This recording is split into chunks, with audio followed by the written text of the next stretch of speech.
So last week we started speaking about the Rebbe Shlita Melech HaMoshiach. On LinkedIn, I actually got a comment where somebody asked me in disbelief whether I actually believe that to be the case. And obviously, to me, make this clear, no, we're quoting from publication where, unfortunately, there are many publications in which the Rebbe is known, the Lubavitch Rebbe is known as the Rebbe Shlita Melech HaMoshiach. So we received many, I posted this on Facebook and on YouTube, and received many comments. And before we go on to the to other to other aspects, which probably we'll do next week at this point, I'd like to address some of the comments which received on Facebook and on YouTube. I'm going to start with the Facebook comments. And since it's being recorded, I can't to share URL verbally is not realistic, but I will try and put it in the comments to the video so you can check the Facebook comments yourself, and the YouTube comments, of course, at the bottom of the first share. No. So the first comment in Facebook is from Moshe Shore. He appreciates the maskana that he is not an apikoros. You're very welcome. Then he makes a few points. One, a notable misquote was made, not just textually, but contextually. Be the memutza sicha. There is no lubash beguf quote nor meaning. That is true, but that quote was not actually from that sicha. Elsewhere, I believe it is actually an exception of the Rasha, but I might be mistaken. I would have to look it up. Not in that sicha. It talks about a Rebbe being an or ein sof melubash beguf. Now, this is important. We might as well expand on this a bit now, which is the Ein Sof is the description that Kabbalah gives to HaKadosh Baruch Hu. And it's a description which by definition means a lack of description. In other words, since we cannot see anything about HaKadosh Baruch Hu's essence, we call it the Ein Sof, the endless one, the one without end. This actually is a misnomer because it implies that there's a beginning to HaKadosh Baruch Hu, but no end. But there's no tchila nor sof because HaKadosh Baruch Hu transcends time. HaKadosh Baruch Hu transcends time and place, and therefore we don't talk about the Ein Sof and trying to find it. Interestingly, and I can't quote you chapter and verse right offhand, but in Chabad very often they do talk about the Ein Sof, but also they don't mean to define the Ein Sof. They talk about HaKadosh Baruch Hu's Ein Sof and his essence, as opposed to HaKadosh Baruch Hu as he relates to the world. So the Or Ein Sof, the light of the infinite, is the way in which HaKadosh Baruch Hu relates to the world on the highest level. And if you obviously to say Ein Sof Melubash Beguf, that would be Christianity. Christianity believes that Jesus was the Ein Sof, the infinite one, incarnate in a human body. That obviously is completely heretical from any perspective you take. But if you believe that a person is the Or Ein Sof Melubash Beguf, in other words, he's not the Ein Sof itself, but an emanation, a very high emanation, but a light which emanates from HaKadosh Baruch Hu Melubash Beguf, that is something which most people would shy away from saying, but it's not in and of itself heretical. Is that clear? Yeah, that's clear. I understand that. Okay. And I think so Or Ein Sof Melubash Beguf appears elsewhere. Number two, Mashiach, Mashiach. The Rebbe clearly wrote and spoke against being identified as Mashiach. That is not pashut at all. As the later comments make clear, this is in and of itself one of the great divisions of thought within Lubavitch today. Did the Rebbe actually identify himself as Mashiach, and did he encourage his being identified as Mashiach? And you will see that in the comments there are points and counterpoints, both sides of the Chabad. I want to point out something, which is that Machlokas is whether the Rebbe identified himself and or encouraged his being identified as Mashiach or not. Had the Rebbe actually clearly identified himself as being Mashiach or encouraged his identification as Mashiach, then there would be the whole argument would become moot, because since the Rebbe, according to Chabad doctrine, is infallible, he can't make a mistake. At least when he speaks ex cathedra from his position as Rebbe, he cannot make a mistake. So if the Rebbe had said he was Mashiach or should identify as Mashiach, then that would end the argument. He was obviously Mashiach. We, as outsiders to Chabad, can say the Rebbe was a great man. He believed he was Mashiach, I believe he did, at least at some point. And I believe he encouraged people to identify him as Mashiach. I believe he was wrong. That's okay. Great people can make mistakes. So he made a mistake, particularly if you're an old man who is very, very isolated and only interacts with your followers. And your followers all tell you that you are Mashiach. It could be at some point you'll come to believe it. And that doesn't detract from the greatness of the man overall. In Lubavitch, again, they cannot say that because they cannot concede that the Rebbe was mistaken. Therefore, the argument is not whether the Rebbe was right or wrong about his being Mashiach. The argument is whether he said it or not. But if he said it, there would be no question they would have to accept that. Now, Okay? is the idea of the Rebbe being infallible specific to Lubavitch? This is sort of a side question. Yeah, it's Specific to specific to Lubavitch at this point in or to history. all Hasidus? No, at this point in history, it's specific to Chabad. It's not clear in the past whether other Hasidus would have believed that about their Rebbe, but today it's specific to Chabad. Okay, other Hasidus at some point realized that the Rebbes today are not like the Rebbes of yesteryear. In Chabad, it's the opposite, of course. The later the Rebbe, the greater he is. So therefore, by definition, whatever infallibility they might have had, they certainly retain to this day. Okay, I will make a comment which is I don't want to be misconstrued. It's being made facetiously, but the infallibility years ago when I looked into it, it seemed to me that Lahavdil Elef Alpha Avdalos, infallibility doctrine in Lubavitch arose around the same time the infallibility doctrine arose in the Roman Catholic Church. In other words, sometime in the late 1800s, the Roman Catholic Church came up with the doctrine that the Pope is infallible. And any statement he makes ex cathedra, meaning in his role as Pope, is the word of God and by definition correct. And Lubavitch, along that time, under Rebbe Rashab, I believe, came to the same conclusion. Now, obviously, there's no interaction between the Vatican and Chabad, but there is this idea Reb Tzadok brings down that when a certain idea comes to the world, it comes both to the Jews and to the non-Jews simultaneously. And the Jews take it the way they take it, and the non-Jews take it the way they take it. So it's possible that the notion of infallibility came down to the world at that point, and it was taken by the Jews in their way and by the non-Jews in their way. I'm not completely serious about that, but it's an intriguing thought to follow. Okay, number 3, we exclusively Chabad Hasidus. I totally get why someone would want. This is Reb Moshe Shor speaking. I totally get why someone would wonder why the Lubavitchers don't have a consistency in learning other Hasidus of Gedolei Yisrael. That's not it. It's not they don't have a consistency in learning other Hasidus of Gedolei Yisrael. They don't learn Hasidus of other Gedolei Yisrael. It's not because we don't respect those holy works. We simply prioritize the Rabbeim, just like a Bresler should learn Rabbi Nachman's Torah before others. That's necessarily true either. In Breslov, actually, they're very much into being makabel from other tzaddikim as well. And generally speaking, I think that even the Breslovers learn the great fundamental works of Hasidus like Noam Eli Melech and the Toldos and other works which Chabad doesn't shies away from. But be that as it may, in most Hasidus, well, not Hasidus, they have the early works such as the Me'orei Naim, Nachum Chernobyl, and other similar works are things which all Hasidim learn. They're fundamental works. And Tani actually is a fundamental work for all Hasidim, not just Chabad. Chabad is much more exclusive than any other Hasidus. Okay, and then he goes to the following, which leads to the following: have you considered that there are hundreds of thousands of pages of Chabad Hasidus? I'm not even including Sichas.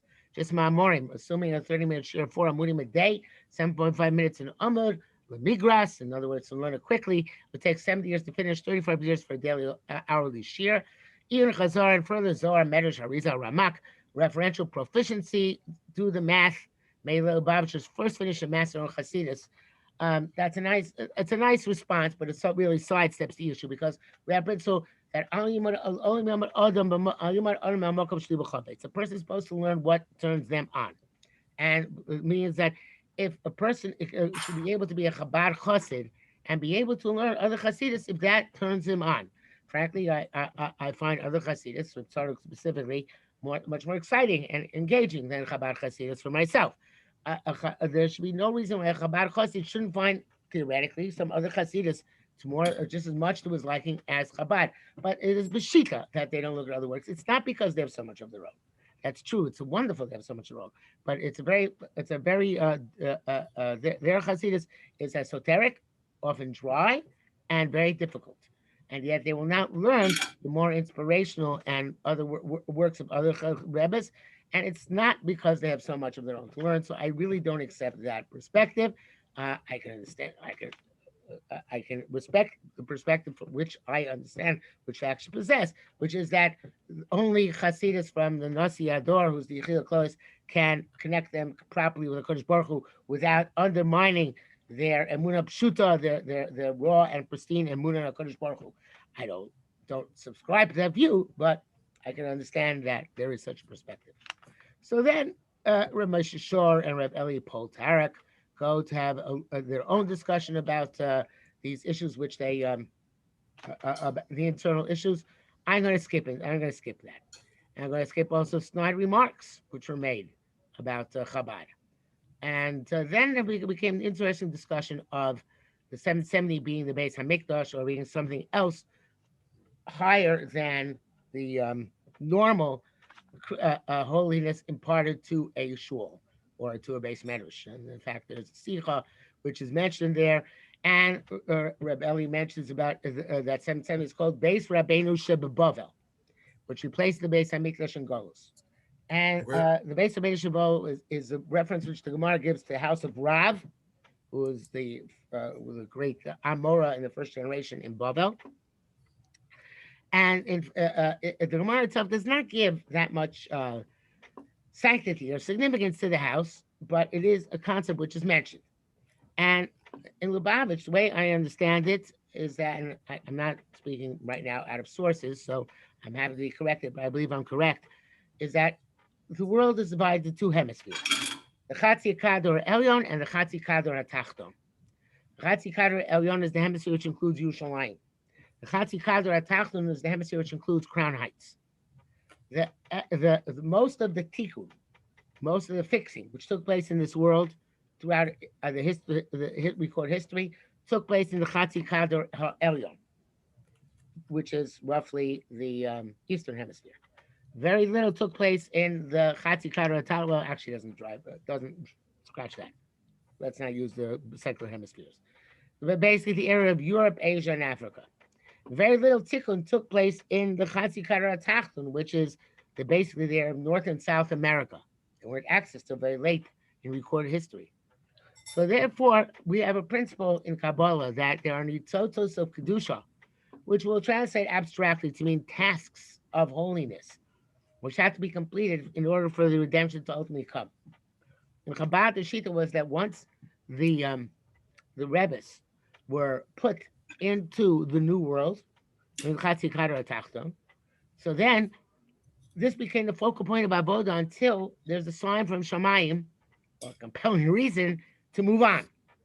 And therefore, just as Yerushalayim would be the focal point of the Chatzi Kador Elyon, Crown Heights, and I don't know if the place Crown Heights was chosen because of the implication of the term Crown Heights, or there was very much of a happy coincidence that Crown Heights was the place chosen for the headquarters of the World Lubavitch movement, but it has a resonance to it, right?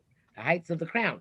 And this is the place where the focus and locus of Avodas Hashem should be until Mashiach comes. In order to be Misakin, all the Tikkunim, which have to be done very quickly because there isn't much time left in the Chatzi Kador Atachton. Okay? And although this we have to see this more in depth next week, this leads us to a discussion of the Rambam and the Rambam's sweet task, which he imparts to Mashiach. The Rambam's sweet parts he requires Mashiach to complete are waging the wars of Israel, ingathering the exiles, and also finally the rebuilding Beis Hamikdash. In Lubavitch, the Rebbe is regarded as having fulfilled these three tasks in aspects thereof, not completely, but in aspects thereof, in bechinas of them thereof, and of course the defeat of the enemies of Israel. There are two defeats that they ascribe to him. One is the fall of the Soviet Union, and the other is the defeat of Iraq in the first Iraq War. Those are the military victories, so to speak, that the Rebbe uh, uh, uh, um, wrought in fulfillment of the first task of the Rambam. The second task of Rambam in gathering exiles after the fall of the Soviet Union. Many Jews came back to Eretz Yisrael, hundreds of thousands, if not millions. Many of them also became Baalei Tshuva. That is the ingathering of the exiles. So that's the beginning of the second task of Mashiach. And the third task of Mashiach is to rebuild the Beis HaMikdash. And the aspect in which the Rebbe fulfilled that is, again, building 770 Beis Rabbeinu Shebebavel. So these are ways in which the Rebbe fulfilled in partial, I should say, he performed in partial fulfillment of those things which Mashiach is supposed to do. So therefore, since he did these partial fulfillments, again, the assumption would be that he's the one who's going to go on to ultimately complete the fulfillment of these tasks. Okay. The next series of comments was about. Second, I'm going to come on screen. All right. You're still on Facebook? Yes.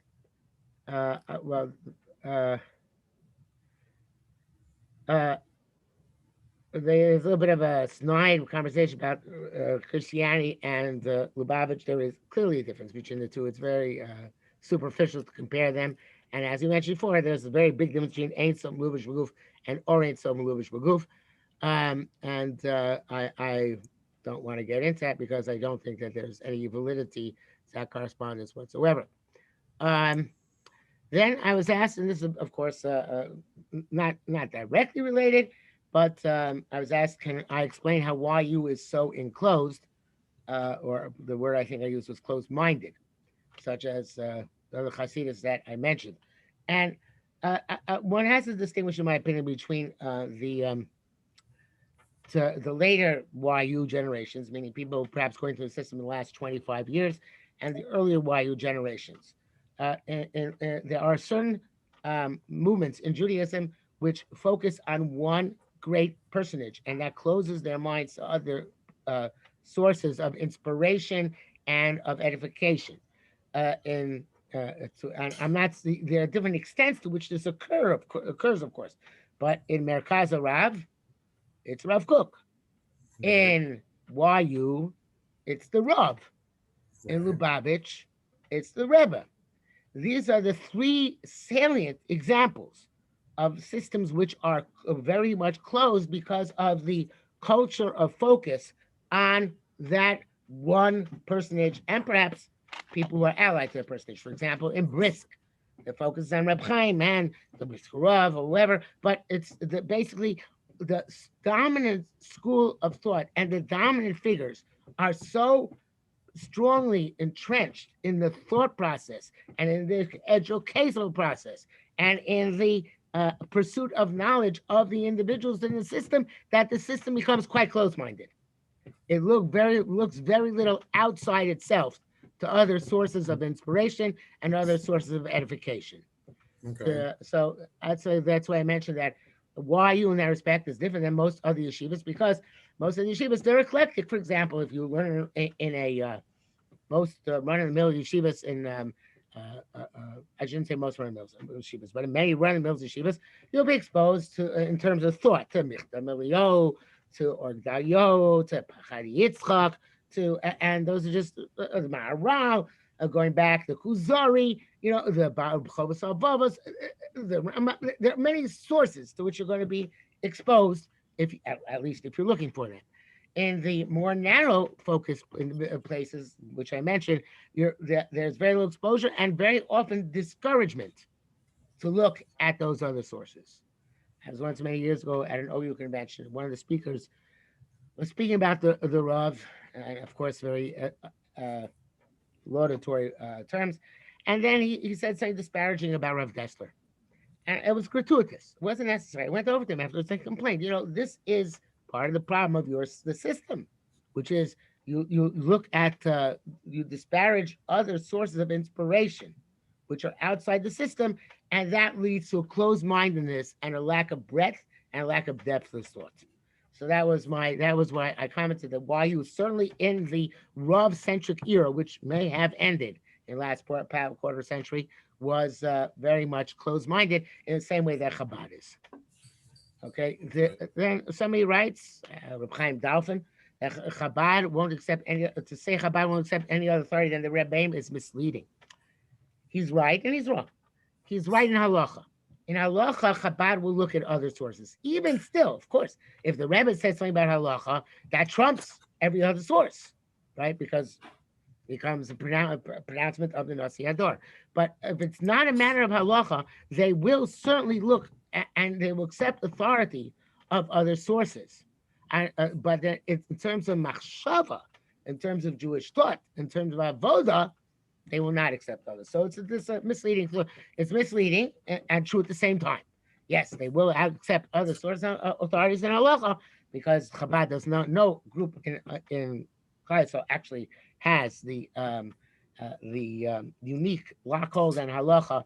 I don't think there's any group of Klal, even most extreme, which doesn't look into other groups for halachic guidance. But in terms of agada, in terms of machshav, in terms of avoda, they do not accept any other authority. Okay. Okay. So somebody else wrote at the end, Chabad is not yellow flag wavers.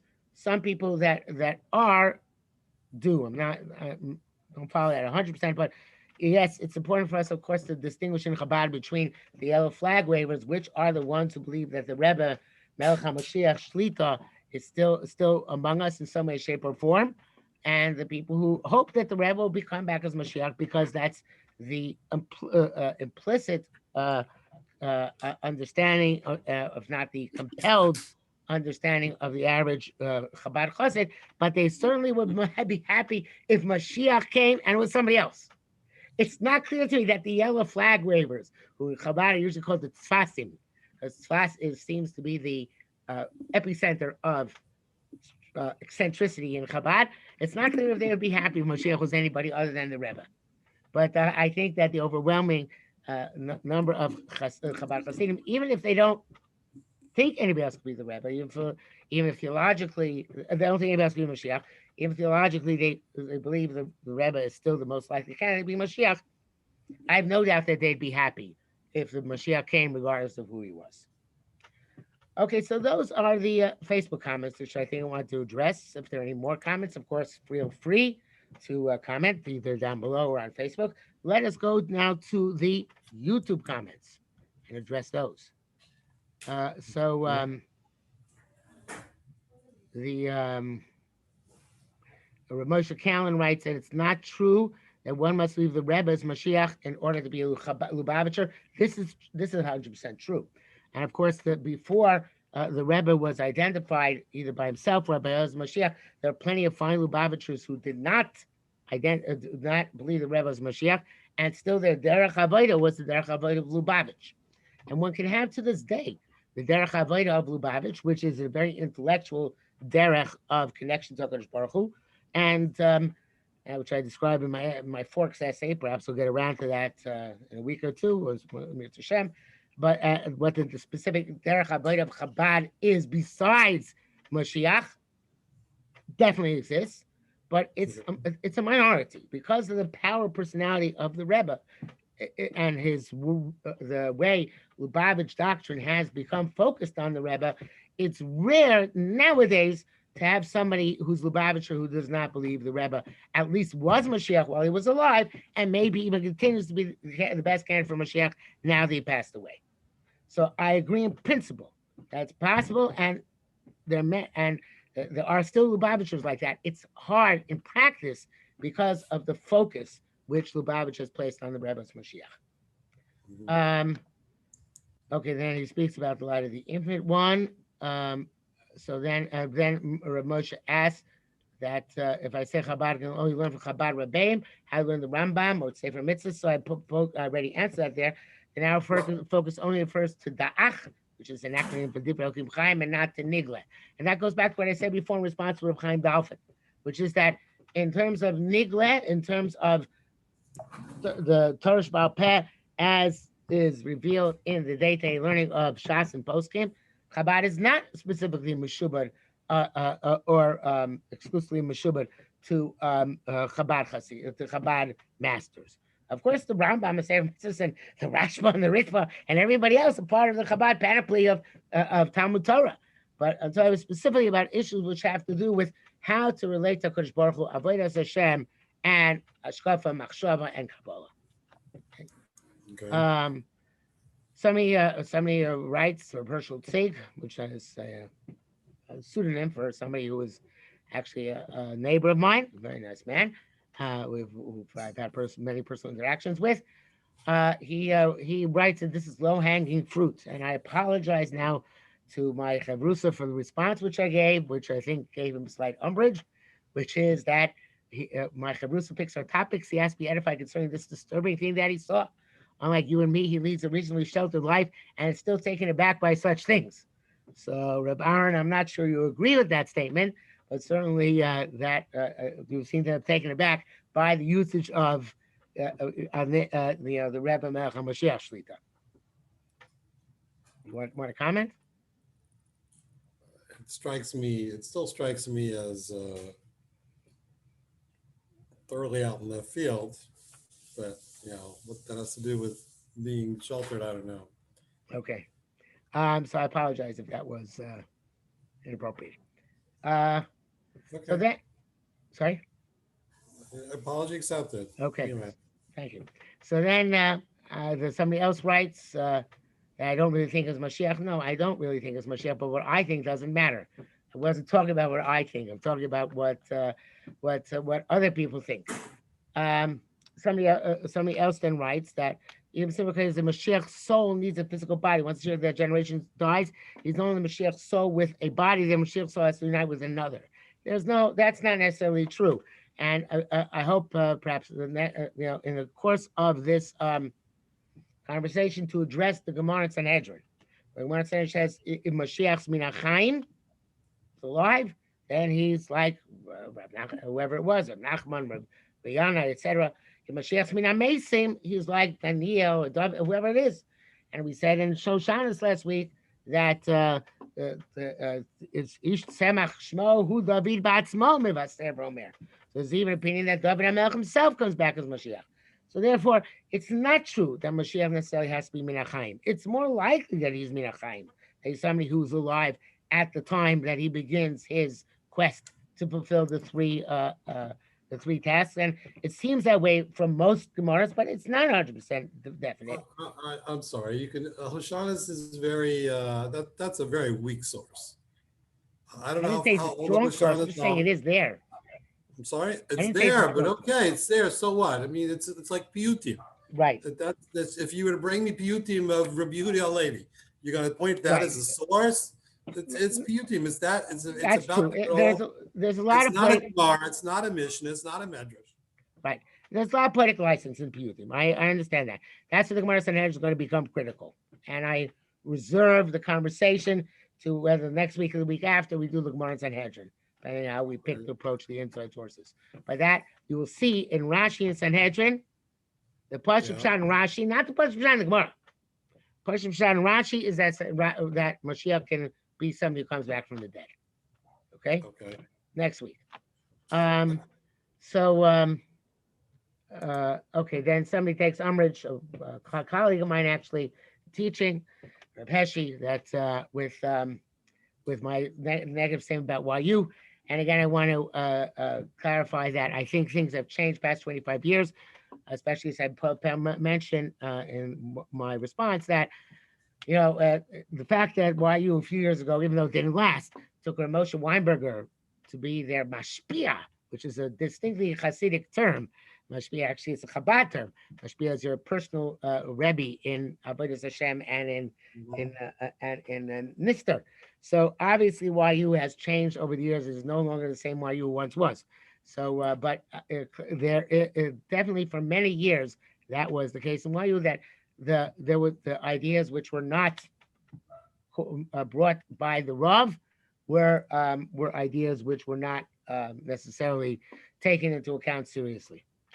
Okay, I believe that covers all of the more or less covers all of the questions and queries which were raised. So I want to again, uh, assuming that there aren't that many additional comments you have to respond to next week, I want to next week go through the Gemara Sanhedrin, beginning of Chelek, where it talks about who's likely to be Mashiach, and then perhaps again go from there to the Rambam and see what we can infer from the Rambam. That's the plan. Sounds good. All right. All right. Yeshkoyach. Okay, I'm sure we'll get some controversy going on that too. Anyway, have a good week. Speak to you next week. You too. Take care.